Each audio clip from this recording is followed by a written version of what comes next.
So do you recall the last time that you were really hungry? Hopefully not right now. But where you just felt those hunger pangs and, man, you were just really hungry. Well, I had some advice. Don't go to H-E-B when you're that hungry. Because if you go to H-E-B when you're really hungry, you'll buy all kinds of junk food, and then you get to the checkout, you're like, whoa, what was I thinking? Or same thing, if you're gonna go to like a nice restaurant, I know there aren't a whole lot of those around here, but if you go to a really nice restaurant, you don't wanna go when you're starving.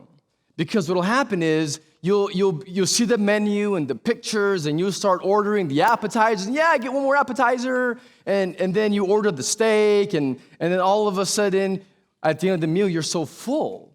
And there's like this funny thing about being full, is you can't remember having been hungry before.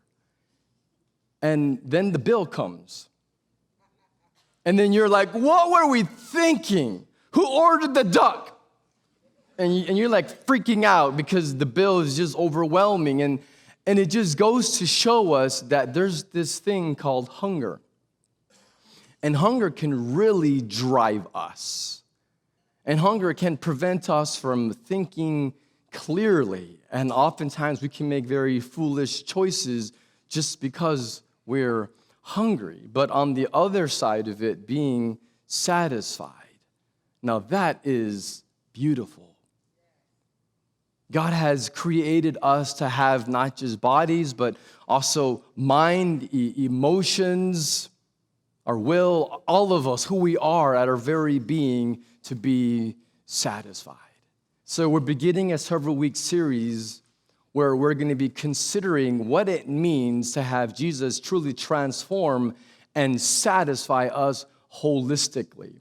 Now, whenever I say holistically, what I mean is all of you, like your whole person. So I'm talking about your body, but your soul, which is your deepest part of you, your heart, so your mind and your emotions and your will. So all of you, Jesus wants to satisfy you.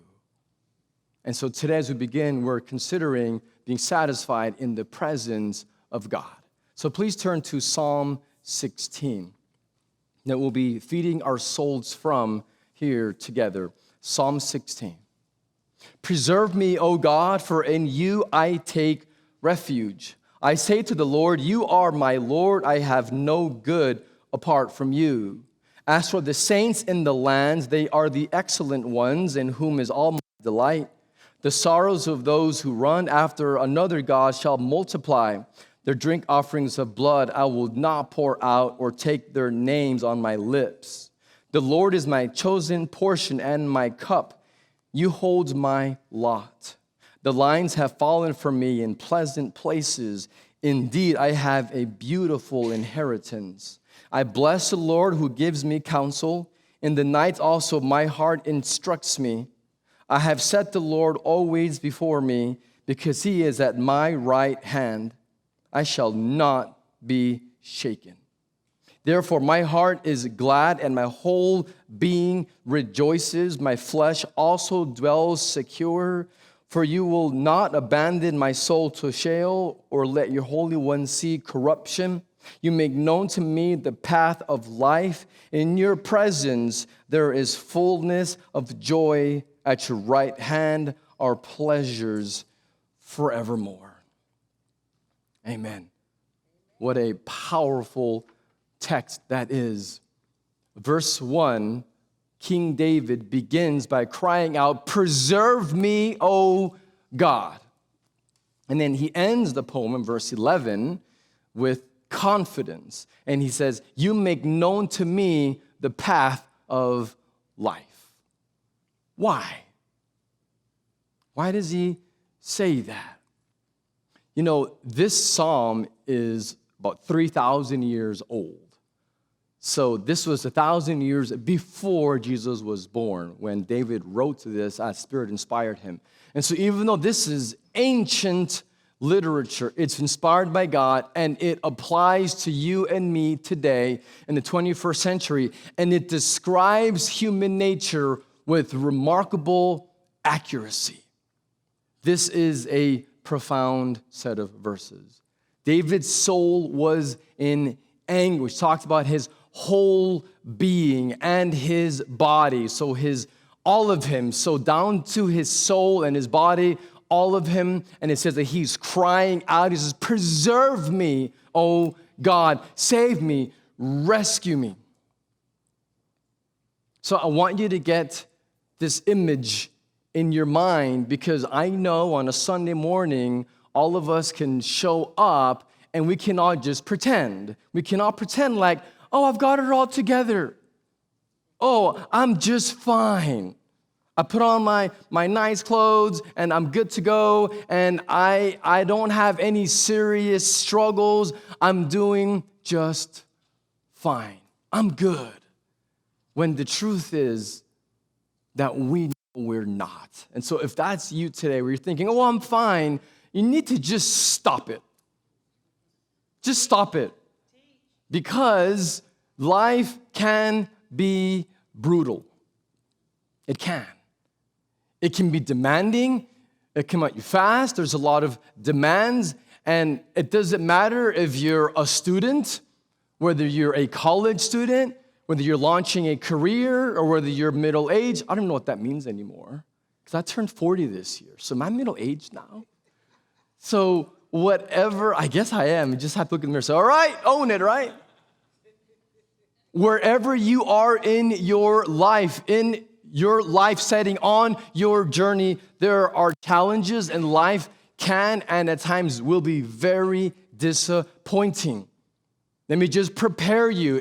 If you feel like your whole life is ahead of you, I have some news for you. I want you to learn this right here. Even if you hear nothing else today, you need to know this, that life just rarely turns out the way you expected. Amen? Life just almost never turns out exactly the way you thought it would. And some of you that have a little bit more gray in your beard, maybe you know what I'm talking about. Maybe your marriage isn't quite as satisfying as you hoped it would be. For years, you just wanted to be married so bad, and you would get depressed over not being married, and now you get depressed because you are married.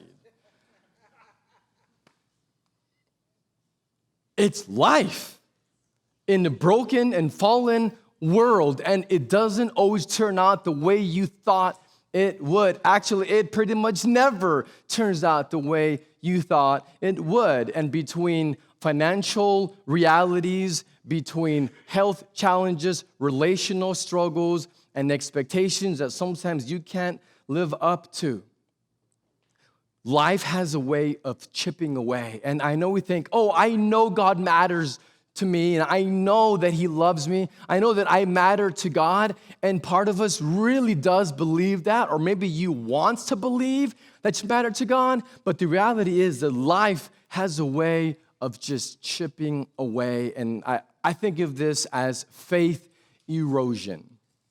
And so erosion doesn't happen overnight. It happens very slowly over time. But if we're not careful and aren't being satisfied in God, then our faith begins to slowly erode, and our beliefs get chipped away at by our relentless world. And sometimes when we look at our lives and say, man, it is just not what I thought it was going to be, we can have one of two or maybe both thoughts. You might think, one, man, I'm just blowing it. You might think, I'm not good enough, I'm not smart enough, I don't have enough faith, I'm not declaring enough, I'm not blank enough. I'm just not enough. So we think, man, I'm just not enough, I'm blowing it. Or you might think, man, He's holding out on me. He has all the power, and yet He's not using it in my life the way I thought. And maybe you think both. Maybe you think Second, because of the first one, maybe you think God's holding out because you're not good enough, because you don't pray enough, because you don't read the Bible enough, because you're just not enough. And so you think, man, God is just holding out on me. Now, there are so many believers that can believe either of these lies because they are just that, lies from the pit of hell. And we can believe these lies and we can settle for life that, if we're really honest with ourselves, really isn't life at all. It's survival. And so many people live in just this survival mode, survival mentality. But they are not truly living life. There's a reason why, again, this psalm concludes in verse 11 that God leads us to the path of life.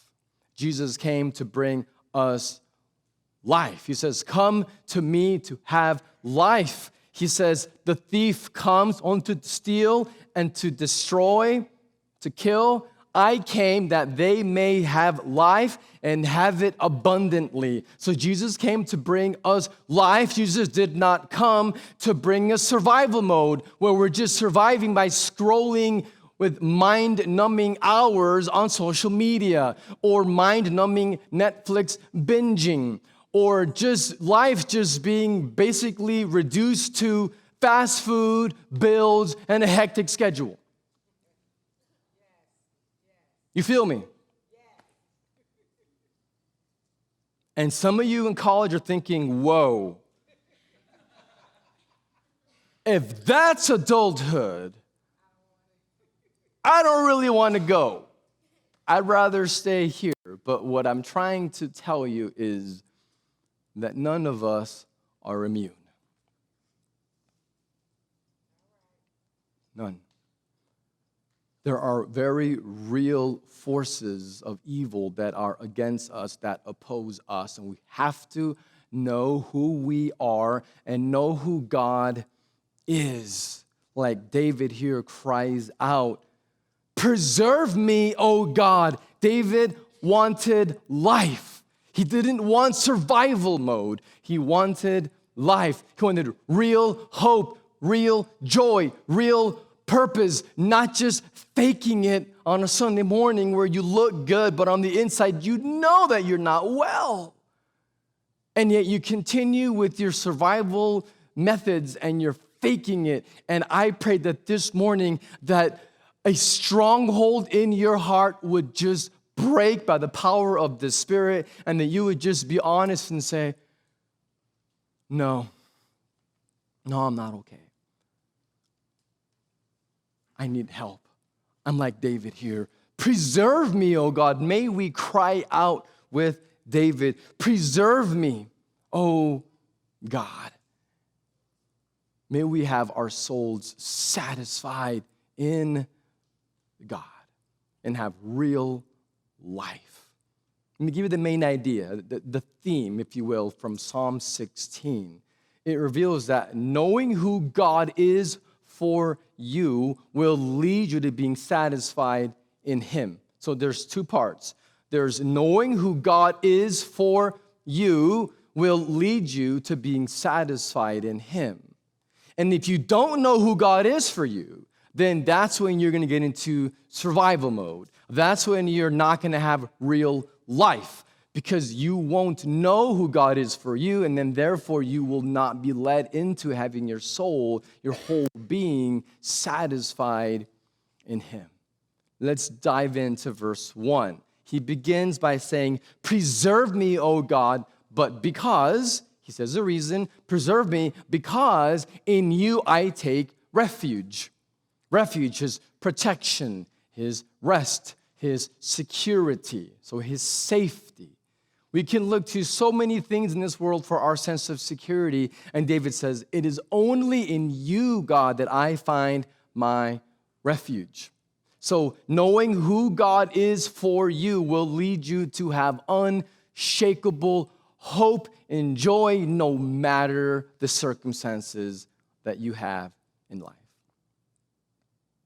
So let's look at verses 1 through 7 first. That's the first part on who God is for you. And then verses 8 through 11 describe being satisfied in God, how who God is leads to being satisfied. So first, who is God for you?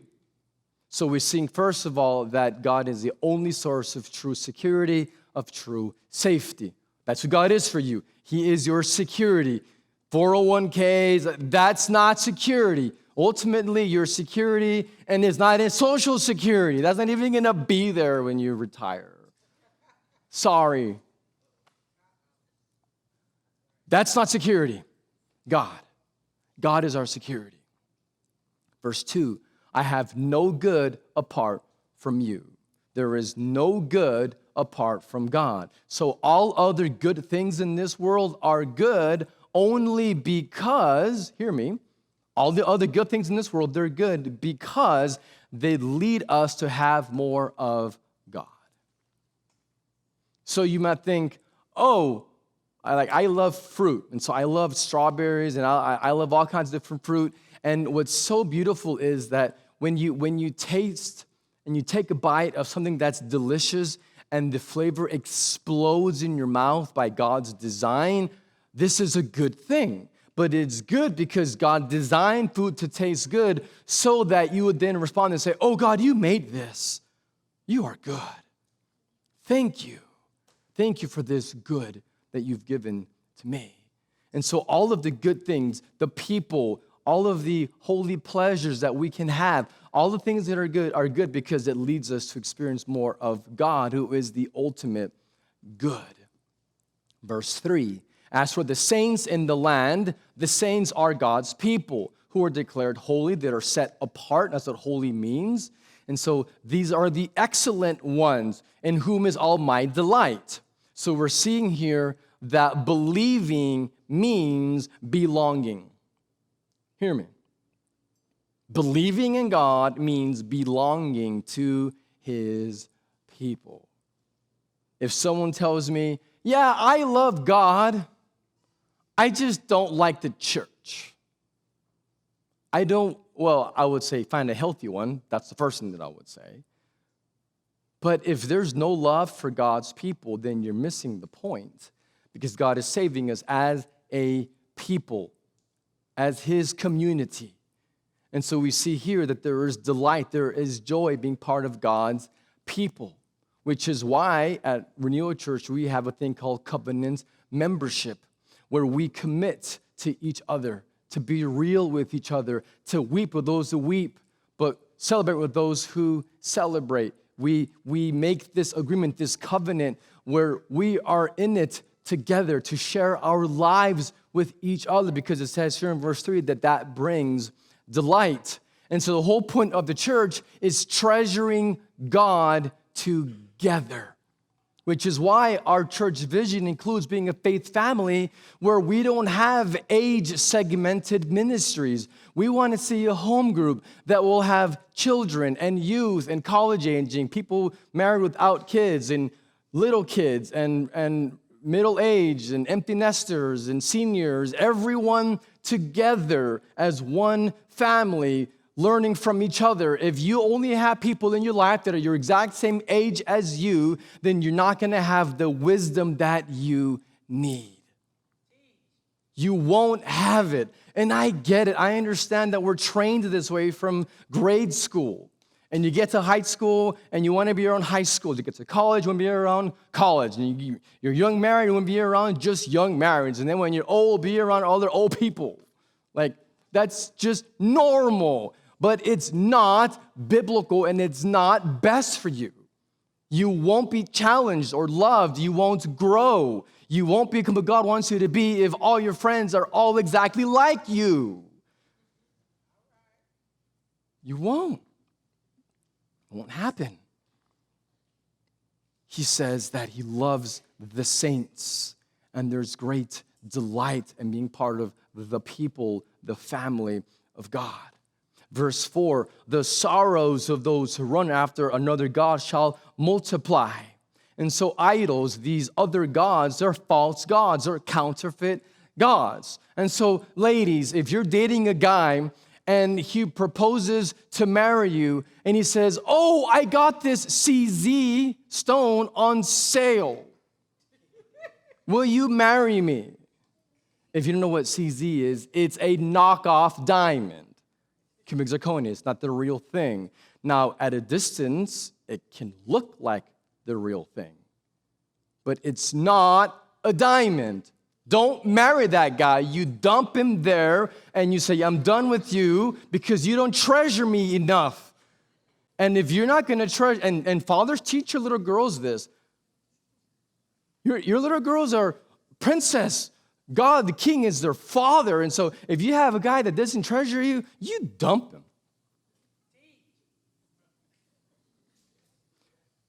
No counterfeits, no fakes. God is a real thing. Other idols are counterfeits. They look like the real thing, but they can't deliver because it's not real. Only God is the one true God. All other idols are fake. They're counterfeits. And so the idol of financial security, the idol of comfort, the idol of physical pleasures, all of these idols that we can have, the idols of success, these idols promise joy, promise to thrill us, promise, and they don't ever deliver. They're empty promises because only God is the real, the one and only God that we worship. Verse 5, the Lord is my chosen portion and my cup. Now, I want you to picture a big old banquet table. And on it, there's all kinds of food. So picture your favorite food. So for me, there'll be some Indian food on there, maybe some Arabic food on there. There wouldn't be any burgers. I don't love burgers. I mean, they're okay, but man, I like some good food.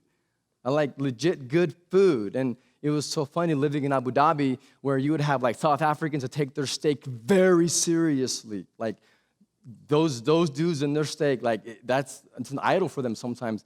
And we went to a barbecue once, and it's so funny, I didn't know better, but we brought ground beef like to make burgers, and they were like, no, you can't put burgers on our grill. Like, we only do steak. And it was a fascinating experience on how to look at Americans. They're not impressed by us and our barbecues. It's kind of funny. And the Australians with their Barbies, same thing.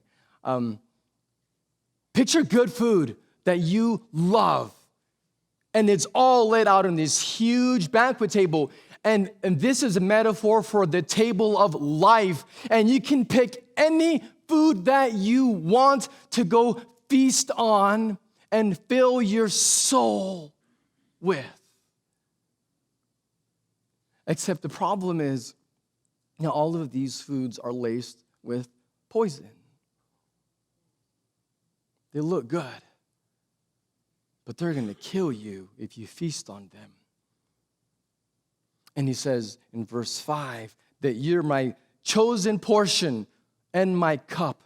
He's talking about food and drink at a table. There's only one portion, only one dish on this whole table that will satisfy you. And there's only one cup that will satisfy you. The chosen cup and the chosen plate, portion. Only one in this huge buffet of options that you can go feast on. Only one's going to satisfy you. And that's God himself. You are my chosen portion and my cup. And then he says in verse 5, you hold my lot. Lot referred to casting lots, kind of like rolling the dice. And so it was a way to know God's will. So the priest would cast lots. And so what you see here when he says that you hold my lot, it's saying metaphorically, like whenever the dice is cast, God's in control. What he's saying is that God controls the lot of your life. He controls your life. Your life is not left up to chance. God controls it. He controls. He holds your lot. Your life is not left to yourself or to just sheer chance. God is not holding out on you. He is the choice, drink, and portion. and he is sovereignly in control of your life. So we can cast our souls on him and trust him. And then he says, verse 6, the lines have fallen for me in pleasant places. Indeed, I have a beautiful inheritance. So in the Hebrew, inheritance sometimes is translated as possession or portion or share. It means property. And so inheritance refers to property. So when he says that these lines have fallen, is connected to verse 5 on casting lots where God's in control, and the lines of the property, the border lines have fallen, it says, in beautiful places, pleasant places. Now, the word for pleasant is the same word in verse 11 for pleasures. It's the same word. And so when you read this, what it's saying is, the lines have fallen for me in pleasures, in the pleasure of God. So here's what verse 6 means,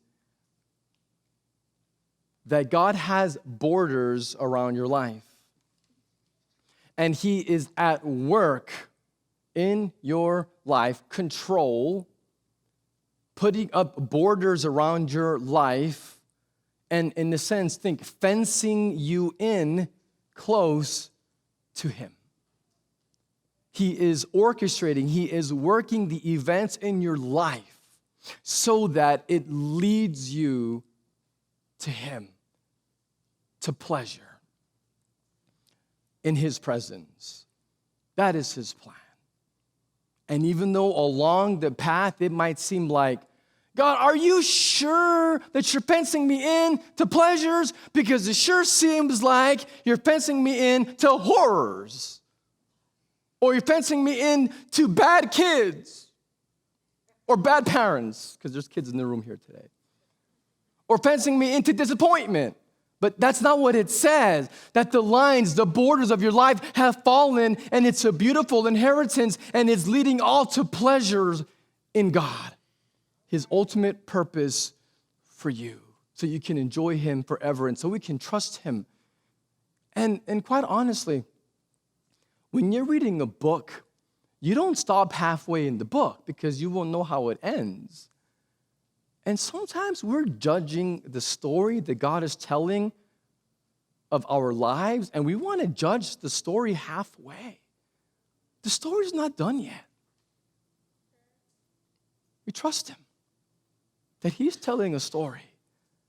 And yes, it includes some pain or some frustrations, but there is purpose and there is beauty, and it's a beautiful inheritance.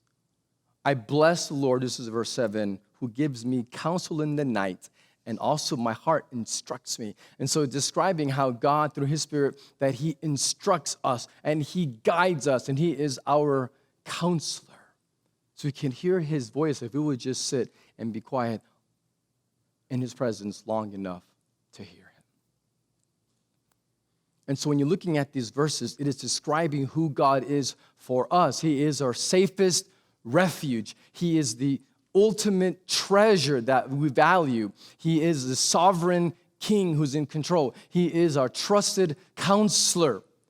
And so we need to apply this in our lives. So if you ever have anxiety that's gripping you and it's around your throat and you feel like you can't even hardly breathe, what do? You cry out, God, you are my refuge.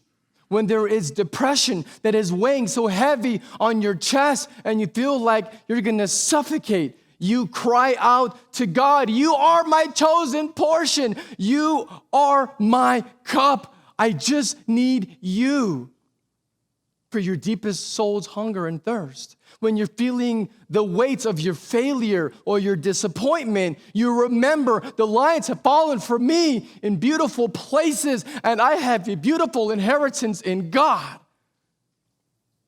This is life. This is the Spirit breathing life into us. If you're disappointed, you say, oh, God, I have no good apart from you. You are my greatest treasure. And you're telling me the Bible's not relevant? This is right out of Psalm 16. This applies so powerfully in our lives. If you're feeling disconnected in our world, that we're also connected online, and then we're so disconnected in our actual relationships, what does this verse say? For the saints in the land, they're the excellent ones, whom is all my delight. God has given you a faith family. Lean in. You don't have to be disconnected. You have to know who God is for you, your refuge, your treasure, your sovereign king, your trusted counselor. You know who God is for you? That leads to being satisfied in him. I love verse 8 because verse 1 begins with a request, preserve me. And then in verse 8, you know what you see? You see confidence. In verse 8, I have set the Lord always before me, because he is at my right hand, I shall not be shaken. This is so important. We have to know something, that there is more in this world that our eyes can see. There is a real demonic force led by Satan who opposes you and assaults you and will have strongholds. And we'll talk about that more later on in the series, talking about our body and our mind, that there are strongholds that need to be broken. And sometimes we think, oh, it's nothing. No, it is Satan who is assaulting you. And there is a battle that is raging right now between heaven and hell, and we are caught in the middle of this cosmic battle. And so we need to be people who pray and people who understand how we can stand and not be shaken, because we're at war. And we have to understand this, because if you don't believe that you're at war, then you're going to walk out into the battlefield thinking that it's safe, and it's not. It's not a golf course. It's a battlefield. And we can't approach it like we're at a country club. We can't approach life that way. We have to know the truth that there is a real enemy, and we need to take walking with God very seriously. He needs to be our chosen portion. You have to know who God is and know that he is with you and walk in the Spirit and with God's people. And then, and only then, will you declare, I shall not be shaken. Do you want that kind of confidence? Do you want the kind of confidence we can declare, I shall not be shaken? In the middle of the chaos, on the uncertainty, I shall not be shaken. In the middle of your fear, I shall not be shaken. In the middle of your temptations, I shall not be shaken. If you want that kind of confidence, it only comes when you are satisfied in the presence of God. We have to know this. This is life. Verses 9 through 11, he says that God will not abandon his soul to Sheol, that he will not be separated from God because of death or eternally separated from God. This is talking about our ultimate need, our deepest need is to be saved from our sin, from Satan, and from ourselves. And he has confidence, you will not abandon me. And he says, therefore, verse 9, my heart is glad and my whole being, this is the series theme on my whole being rejoices, and my flesh also dwells securely. So body and soul, our heart, holistically, all of us together. And so over the next few weeks, we're talking about having a mind, a body, emotions, our will, all of us holistically satisfied in God. And how that happens, we'll go into more detail. But as we wrap up today, verse 11, I'll read it again. You make known to me the path of life. In your presence is fullness of joy. At your right hand are pleasures forevermore. Amen. Yes, life rarely turns out the way you thought, but he is leading us to the path of life. And this path of life ends, the goal, the end game is being in God's presence, where there is fullness of joy and pleasures forevermore. So, no, you're not blowing it. And maybe you think, well, actually, I am, Pastor. Well, you're not blowing it so bad that God can't reach you. You are not blowing it so bad that the cross of Christ can't save you and redeem you and transform you. You are not blowing it so bad that God no longer loves you. There is hope. You are not blowing it. And beyond that, God is not holding out on you. He has a purpose and He has a plan. We draw near to Him. We invite Him in. We invite our God to come into those broken places in our heart and to give us freedom. Knowing who God is for you will lead you to being satisfied in Him.